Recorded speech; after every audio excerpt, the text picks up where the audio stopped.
Voilà, j'y suis enfin. C'est ce que je cherchais. C'est pour ce moment que j'ai fait tout ça.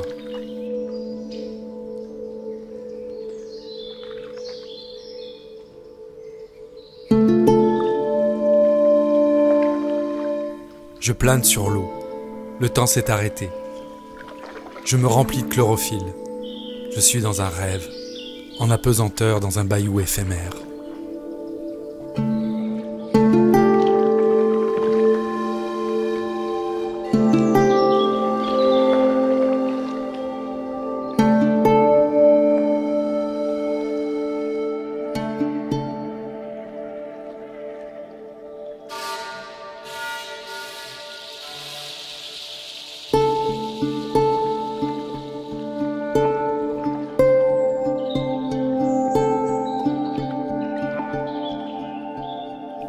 Avec les oiseaux, dans cette forêt d'émeraude, je voudrais rester là pour toujours.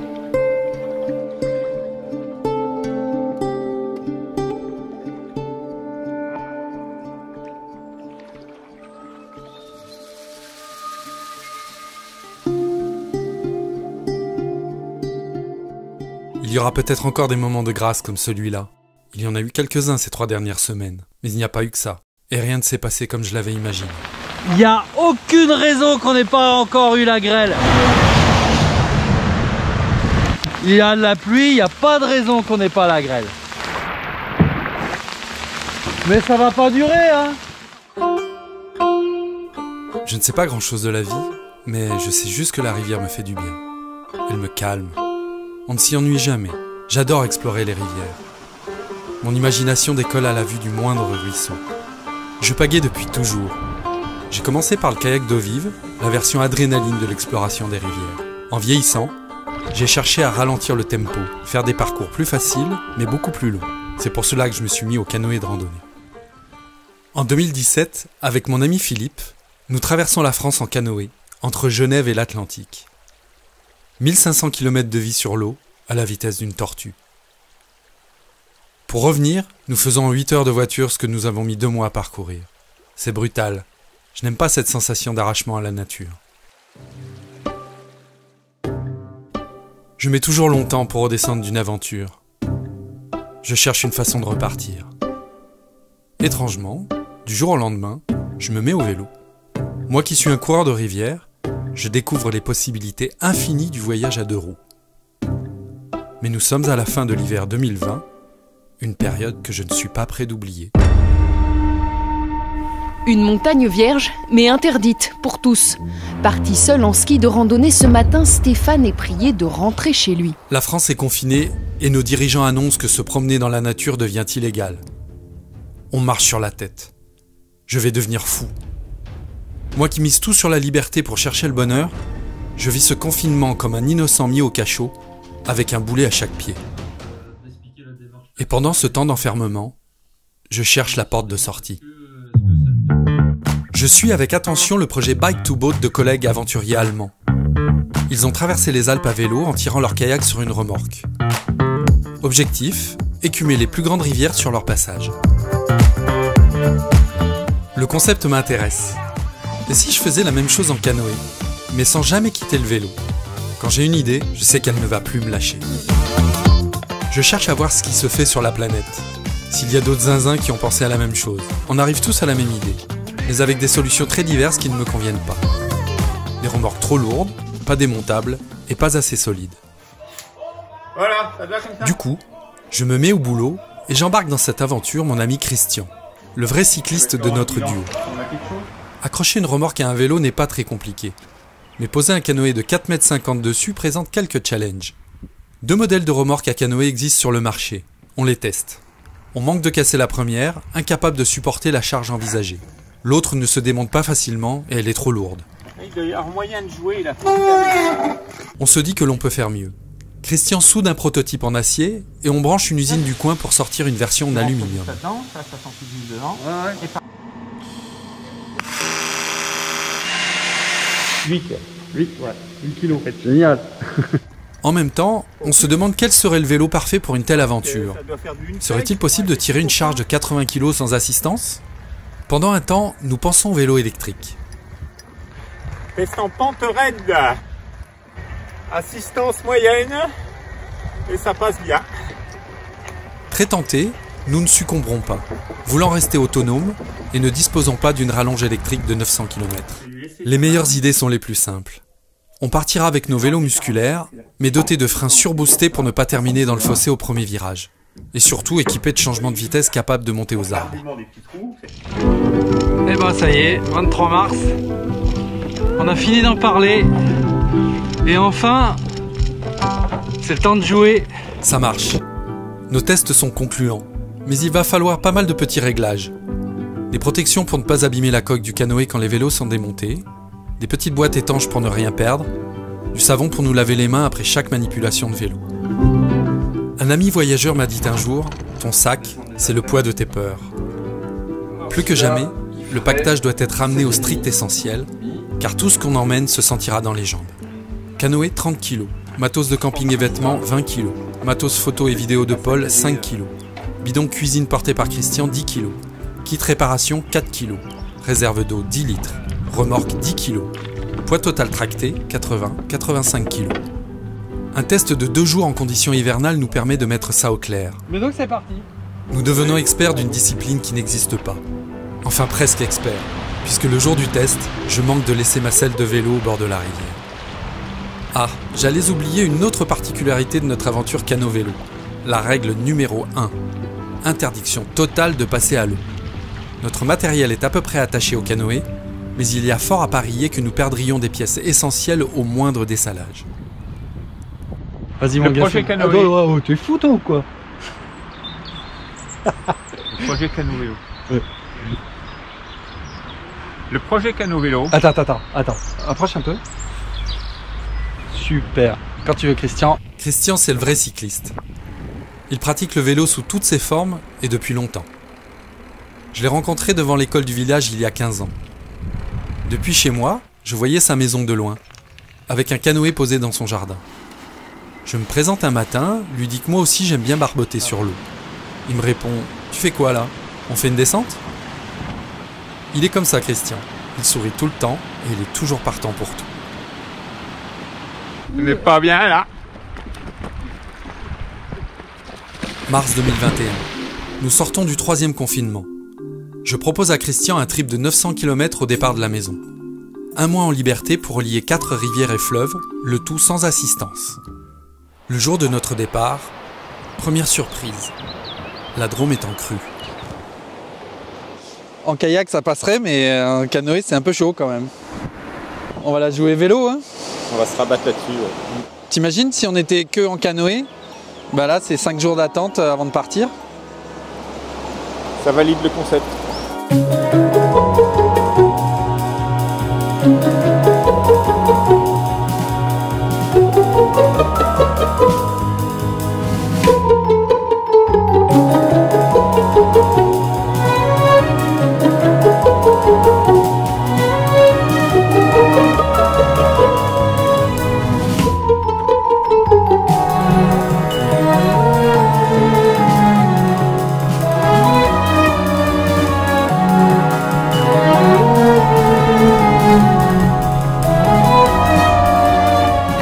Ça va, jeune barbier?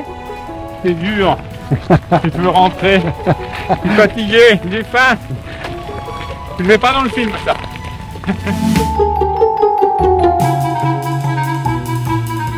Premier jour du trip cano-vélo. On est parti ce matin d'Oust.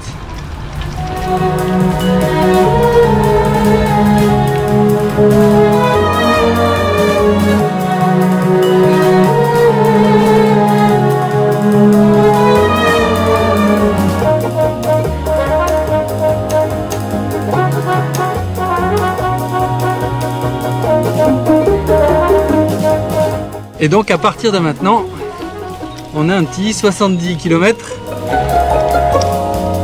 sur une piste cyclable qui est absolument magnifique, qui est une des plus belles d'Europe, la Dolce Via. Et donc c'est un bonheur puisque là, à partir de maintenant, on n'a pas à partager la route avec les voitures, que les vélos et les piétons, et les oiseaux et le beau temps.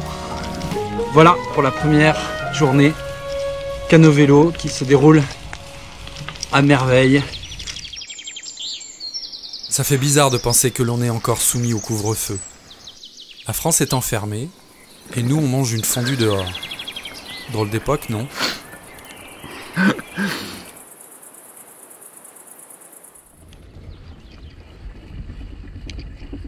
5 mai, 3e jour, l'étape qui pique.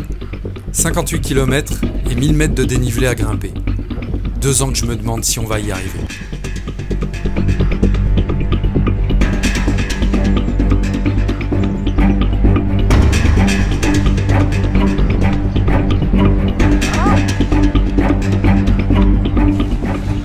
Le moindre degré de variation de pente se sent. C'est comme si il y avait 2 copains qui vous font une blague et qui retiennent la caravane avec les mains. Et la sensation est des fois pas très agréable.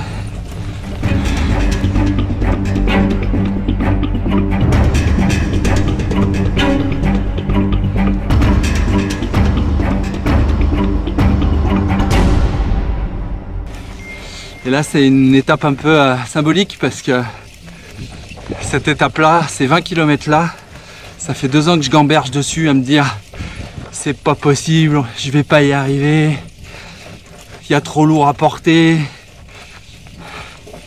Vraiment de 2 ans de doute à m'en rendre malade. Et là, j'aperçois à 1 km la ligne de partage des eaux entre les eaux qui partent en Méditerranée et les eaux qui partent sur la Loire. Et en même temps, cette ligne de partage des eaux, c'est la fin de l'interrogation parce que cette maudite côte, on n'a plus la faire. Et c'est chouette. L'aventure n'est pas finie, mais c'est une super étape de fête.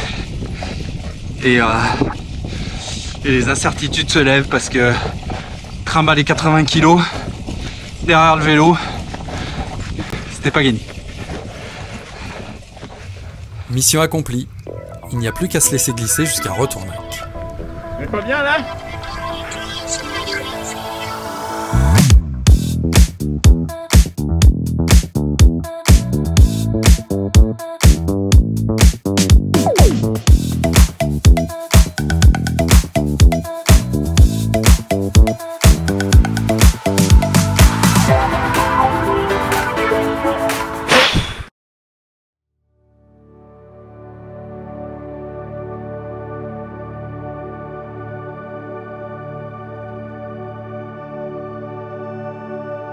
Nous sommes arrivés à Retournac, ça y est, objectif atteint.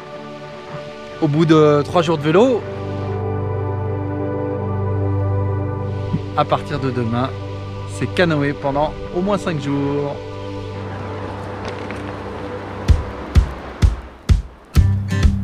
C'est le moment de se mettre en mode canoë. Il faut alors démonter le vélo et la remorque pour tout ranger dans le bateau. On ne l'a pas fait si souvent. Christian, plus débrouillard, négocie l'affaire en 20 minutes. Pour ma part, il me faut plus du double. Ne rien oublier, se souvenir de l'ordre du rangement, sangler les différentes pièces ensemble au cas où, même si le cas où ne doit pas arriver. Heureusement que cette manip n'est pas à faire tous les jours. À une époque, on a rêvé de vélos pliants qui nous auraient fait gagner du temps. Mais on a privilégié des modèles plus roulants, avec de bons dérailleurs et des super freins. Résultat, je galère toujours au démontage. C'est parti pour la Loire.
La Loire, le fleuve roi.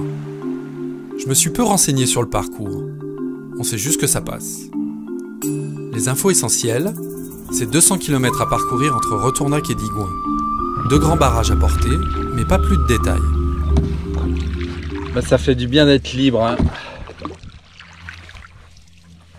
Après cette année de merde qu'on vient de passer, de se souvenir que tout ça existe,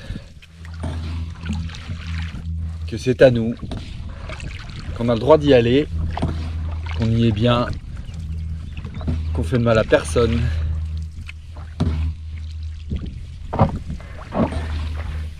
Ça fait du bien de revenir ici.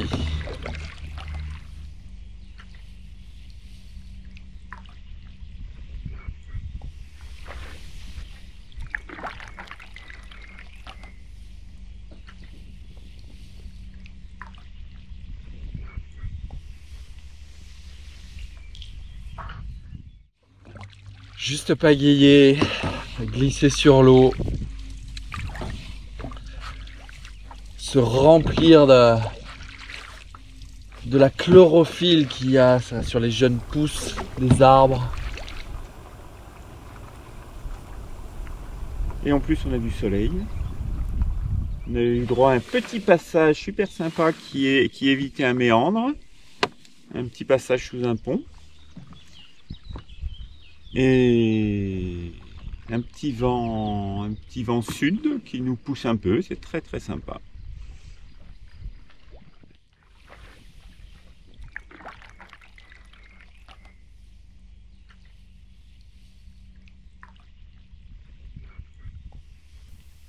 Nous arrivons au barrage de Grandjean qui marque la fin de son lac. Un petit portage d'1 kilomètre et nous nous remettons en mode eau vive. Barrage de Grandjean, réglé. Ou presque. Ciao. Ciao.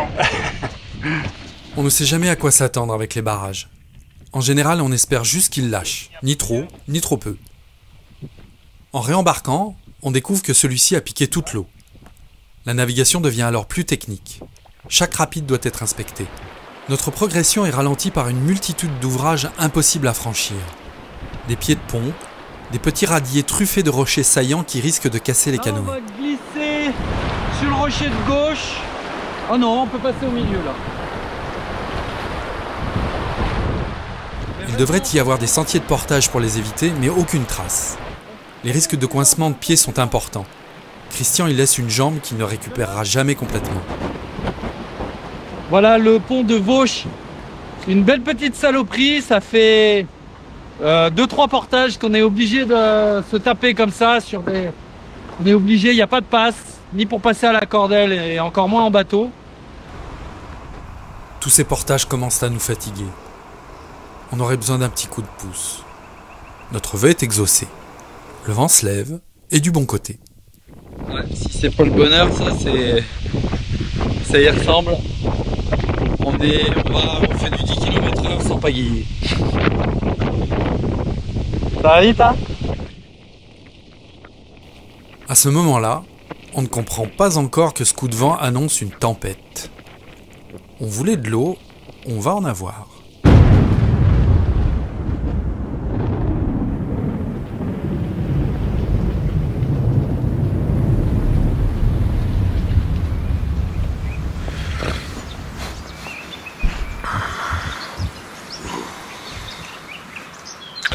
Il pleut. Ça donne pas envie de sortir. On est bien au chaud dans la tente. Et dehors, tout est mouillé.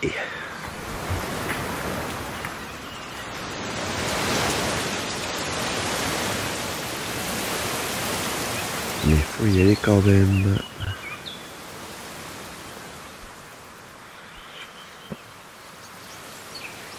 C'est parti. Et voilà le premier joli pont de la descente d'aujourd'hui sur une rivière en crue. Avant-hier on se plaignait de manquer d'eau et aujourd'hui la Loire est en crue. Elle a dû monter d'1 mètre. Et c'est très bien pour cette étape qui va nous mener à Villeray si je ne mange pas la pile de pont qui vient vers moi. Sur la rivière, nous rencontrons Basile et Anthony.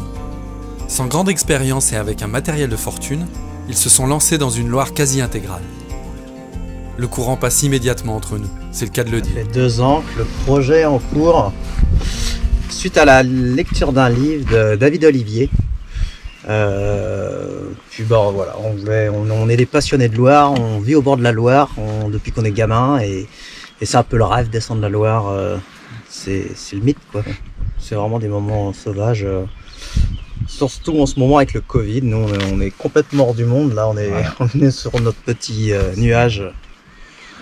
C'est notre nouvelle façon de profiter de la vie, on va dire.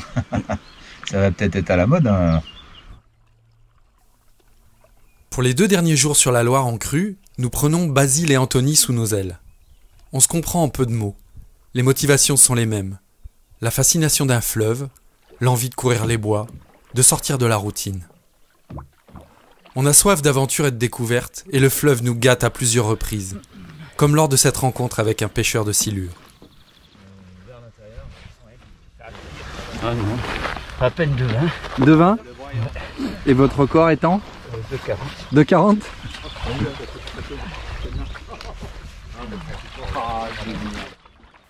Au pied du barrage de Villeray, le fleuve est en furie.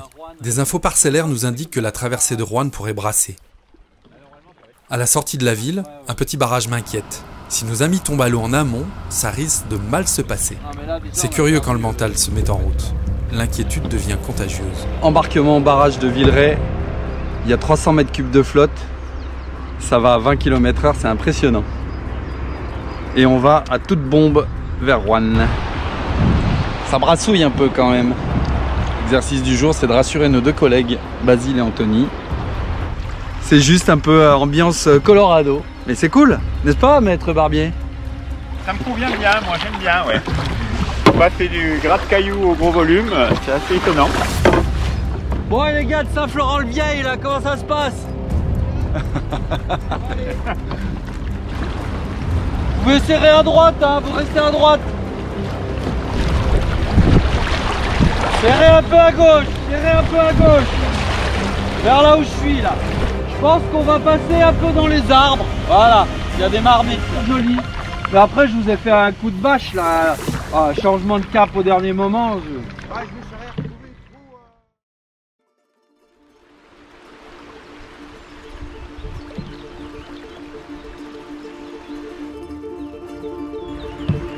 Le Mississippi.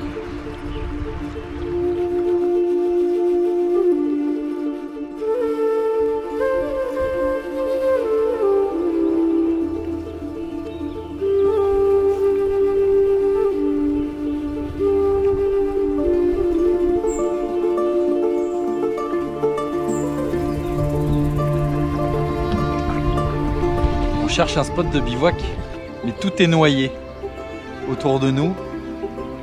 Et quand c'est pas noyé, eh ben, c'est des champs avec des vaches de partout. Et c'est pas très conseillé de planter sa tente dans des champs de vaches parce qu'elles sont très curieuses.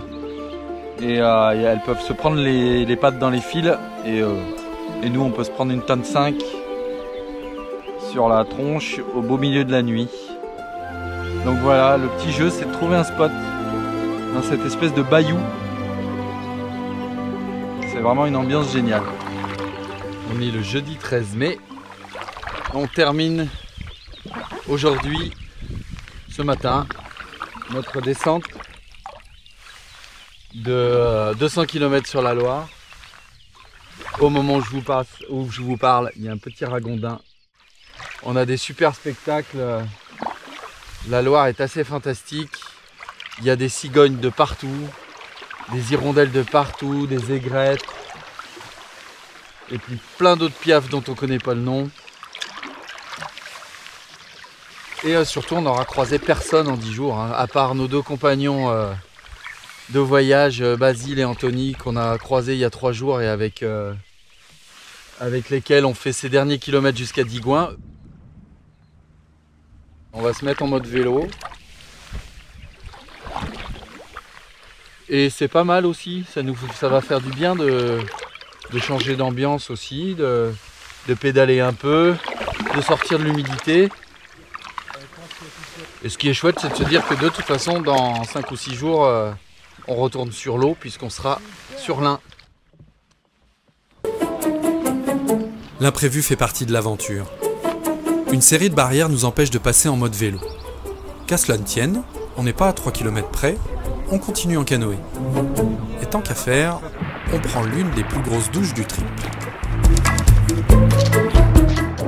Pardon monsieur, que pensez-vous du réchauffement climatique et de la sécheresse en général? Pour l'étape suivante, je redoutais un peu une épreuve physique. C'est la pluie qui va tester notre mental. Jusqu'ici, c'était humide. À partir de là, ça va devenir vraiment mouillé. Nous pédalons maintenant le long du canal du centre qui relie la Loire à la Saône. Nous aurions pu emprunter le canal en canoë, mais un canal c'est terriblement plat et chaque écluse aurait demandé un portage. Pour ces 200 km de vélo, nous allons emprunter l'Eurovélo 6, piste cyclable mythique qui traverse l'Europe. À partir de Chalon-sur-Saône, c'est la Bressane qui nous mènera à Lons-le-Saunier pour rejoindre enfin Pont-de-Poite. Malgré quelques éclaircies, ce sont des litres d'eau qui nous accompagnent pendant ces 4 jours de pédalage. Mais ce qui est bien, c'est qu'il y a des escargots. En canoë, on a l'habitude d'être mouillé. Et puis l'équipement est adapté. En vélo, c'est une vraie galère. Pourquoi fais-tu sécher tes slips sur ton canoë-kayak? Parce que j'ai plus de slip sec. On saute sur chaque fenêtre de soleil pour faire sécher les affaires. Mais ce n'est pas suffisant et toutes les occasions sont bonnes pour dormir à l'abri.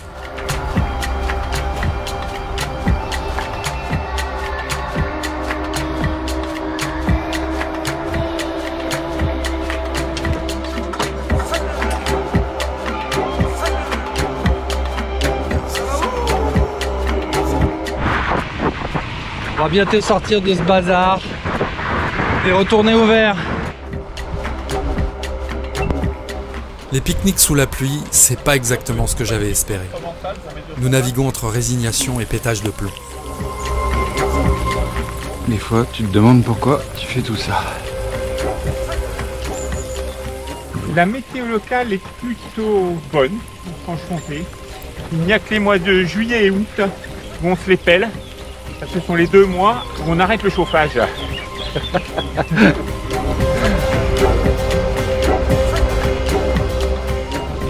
J'en ai marre de cette journée pourrave, sous la pluie et le vent, sur la Bressane, alors que j'attaque une descente et que je peux même pas avoir les 2 mains sur le guidon. Maître Barbier me disait, il y a du bon partout, profite. Eh ben je profite de la pluie sur la tronche.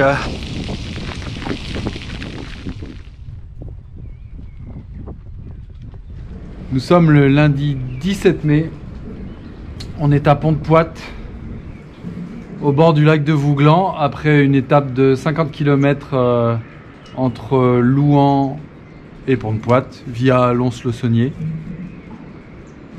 Et puis on comptait embarquer sur ce joli lac de Vouglan et d'enchaîner et de se perdre un peu dans la nature. Mais la météo, encore une fois, a décidé autrement. Ça tonne encore. Et on va attendre que tout ça passe. On va profiter d'une nuit relativement au sec. Et puis demain sera un autre jour. Mais là, aujourd'hui, on a eu notre dose de flotte.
Amenez-moi sur de la menthe à l'eau et j'oublie tout. Le lac de Vouglan est pour nous tous seuls. Nous en explorons chaque pépite. Les averses sont finalement un cadeau. Toutes les cascades sont en eau. Je fais le plein de beauté. Je m'imprègne des couleurs du printemps. Sur les arbres, le vert des nouvelles feuilles m'hypnotise. Voilà pourquoi on part. Et voilà ce qu'on cherche. Et on a trouvé.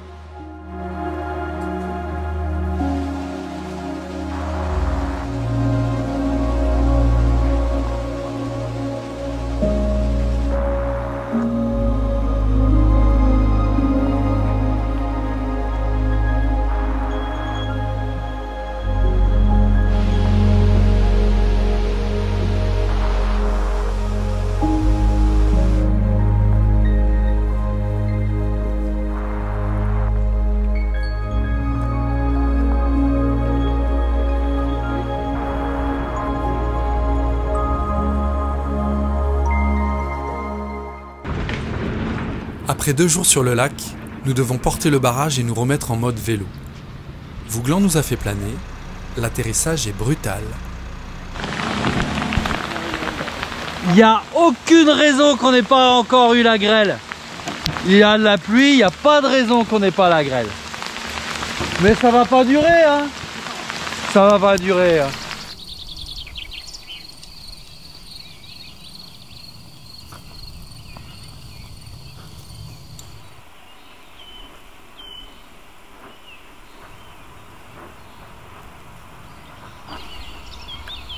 Je redoute l'inconnu, mais encore plus la monotonie. La bonne nouvelle, c'est que l'on ne va pas s'ennuyer sur l'Ain. Et c'est parti pour cet épisode de l'Ain. Petite succession de barrages, des coins super sauvages. Ça va être chouette. Et aujourd'hui, il fait beau. On va en profiter. La rivière n'en est pas vraiment une. Plutôt une série de lacs entrecoupés de plusieurs barrages. Comme sur la Loire, rien n'est prévu pour les contourner facilement. Alors il faut improviser. 1, 2, 3. Pas exagérer non plus. Hein. Il aurait pu neiger aussi. Hein. Il n'y a pas à se plaindre. Puis il y a beaucoup de gens qui rêvent d'aller dans la jungle. Et ben nous on y est à peu de frais finalement.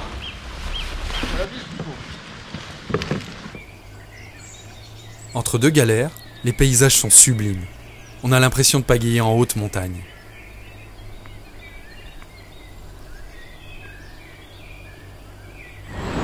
Neuville-sur-Ain et son fameux rapide, je pense qu'on a bien fait de porter parce que franchement ça brasse. Nous avons hâte de dépasser Neuville-sur-Ain où un dernier petit barrage libère enfin la rivière. Non bah il y a un petit bras de gauche tout mignon. Certains rapides bougent sérieusement. Nous n'oublions jamais la règle numéro 1, interdiction de dessaler. On nous a parlé d'un gros tas de branches qui pourrait provoquer un barrage naturel. C'est ce que redoutent le plus les pagayeurs. Là encore, le cerveau se met en route et envisage le pire. Notre vigilance est décuplée. Nous ne trouverons jamais cet embâcle. En revanche, de grosses vagues nous donneront quelques frayeurs. T'es pas passé loin, hein. Les rivières zambéziennes comme ça, là, c'est pas de demi-mesure. Hein. Quand c'est à droite, c'est faut tabasser. Et y aller franco à droite. C'est juste le 5e aujourd'hui. Après 6 jours à la dure, on s'offre un moment de répit dans un palace 5 étoiles avant d'attaquer les 30 derniers kilomètres jusqu'à la confluence avec le Rhône. Ah ouais, quand même.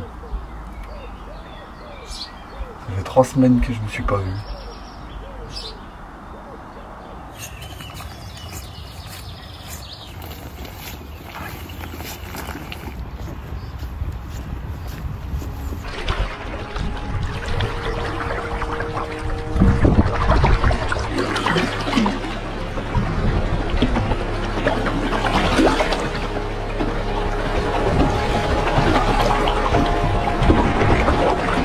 Cette dernière journée sur l'Ain amène un peu de douceur. Un joli courant et des rapides sans difficulté. Il y a des jours comme ça où tout devient facile. Je me sens exactement à ma place, sur l'eau, tout simplement. Tout petit, Je voulais être le commandant Cousteau, explorer le monde avec un bonnet rouge. Plus tard, je ne ratais aucune émission des carnets de l'aventure ou d'Ushuaïa. Je me souviens de ces baroudeurs parlant de la nécessité d'une vie intense, qui ne consiste pas à attendre le week-end ou les vacances pour être heureux. J'ai organisé ma vie pour atteindre cet objectif. Chaque aventure sur l'eau a apporté sa petite dose d'adrénaline avec le kayak, puis d'endorphine en canoë, l'hormone du bonheur. Belle étape, c'est Barbie.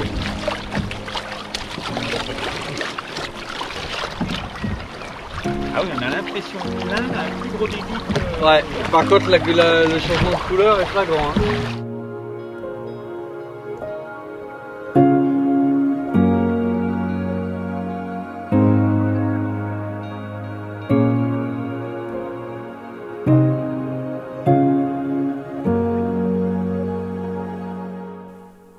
Au niveau de la confluence avec le Rhône, nous entrons par hasard dans un bayou éphémère.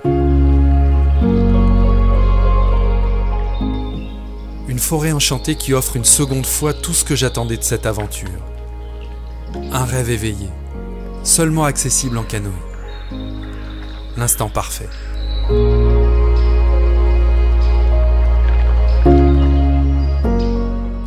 J'aime cette sensation de privilège.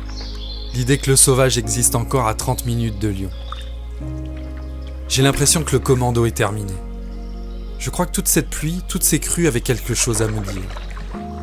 Si le bonheur se présente en bribes qu'il faut savoir saisir, le voyage est encore plus beau quand on accepte toutes ses facettes.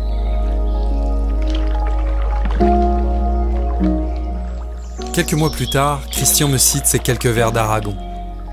Mais qu'est-ce qu'un beau soleil à qui n'a vu l'orage ? Il est peut-être là le secret du sourire de Christian.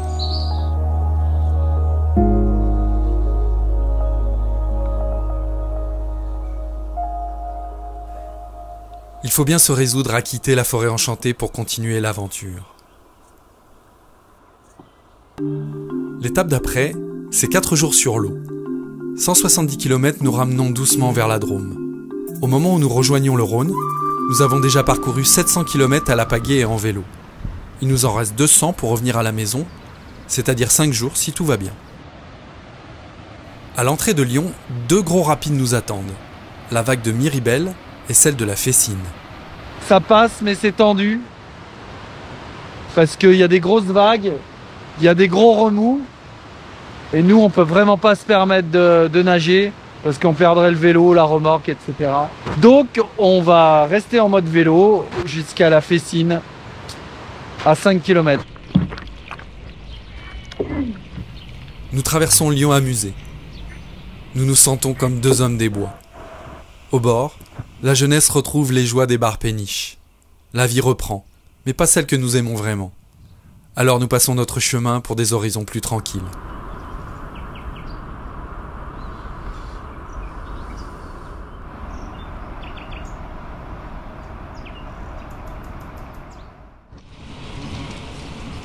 On est à Vienne. On aurait dû passer en canoë, mais à l'entrée de Vienne, il y avait un vent de tous les diables. Et du coup, on est passé en mode vélo. Et je monte en vélo parce qu'il y a trop de vent pour faire du bateau et j'ai pas envie d'en chier. Et comme on a les vélos, autant en profiter. Et une fois que les vélos étaient montés, le Rhône était d'huile, il n'y avait plus de vent. Mais c'est pas grave. Ça permet d'aller plus vite à Saint-Pierre-de-Bœuf.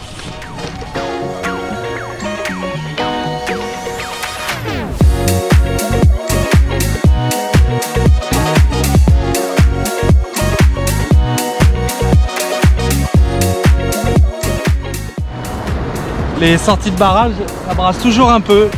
Mais bon, c'est un peu du clapot juste pour faire peur.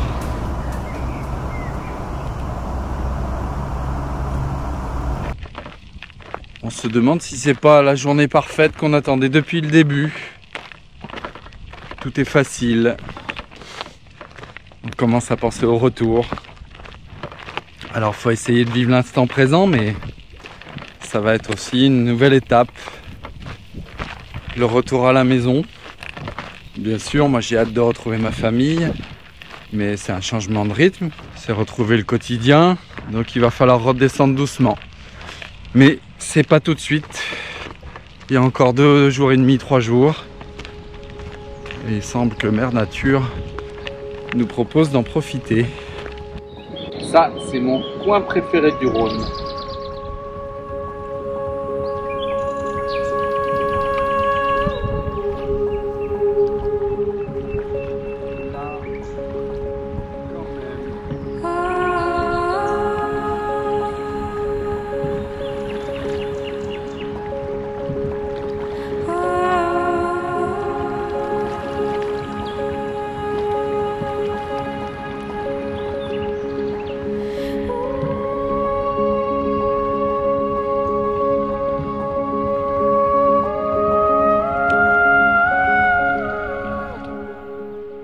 Le pont derrière nous et le village derrière nous, la petite ville, c'est la fin de la boucle en fait. On est passé là il y a 25 jours, 26 jours. On est arrivé et accueilli d'ailleurs par un petit bouquet de fleurs. Les voilà.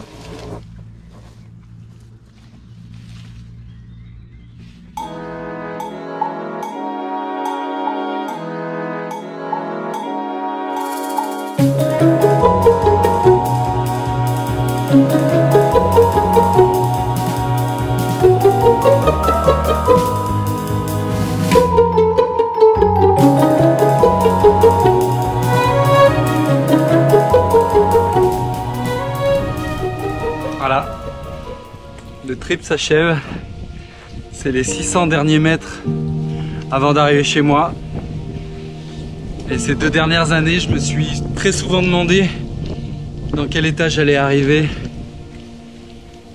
pour ce dernier jour de trip cano-vélo. Aujourd'hui, je le sais, en bon état. Je me disais, mais serais-je même capable de décoller de la maison avec ce chargement derrière?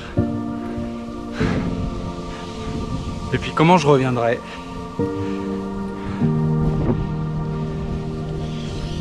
C'est juste un sentiment de mission accomplie. Je voulais voir si ça pouvait se faire. Ça se fait. Il n'y a pas de révolution, il n'y a pas de plus de fierté que ça. Je suis juste content de l'avoir fait. Puis le but maintenant, c'est de ramener un peu de tout ça à la maison. Dans le sens se souvenir que voilà, quand ça monte, il y a toujours un plat après la montée. Donc c'est pas dur tout le temps. C'est peut-être ça la leçon. Être patient aussi avec la météo qu'on a eue. De se dire que bon, un jour il s'arrêtera de pleuvoir et ça ira mieux. C'est peut-être ça les petites leçons de cette aventure.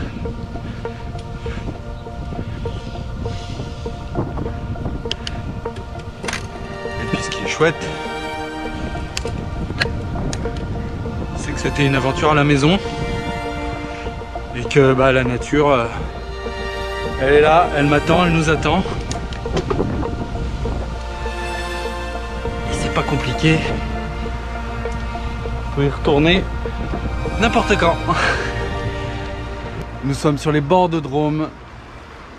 On a fini notre voyage, mais on était à 25 jours. Il n'y a aucune raison qu'on ne fasse pas un 26e, surtout avec les conditions de rêve qu'on a aujourd'hui. Sachant qu'on n'avait pas pu faire la Drôme au départ, on va la faire à la fin, à l'arrivée de notre trip. C'est parti.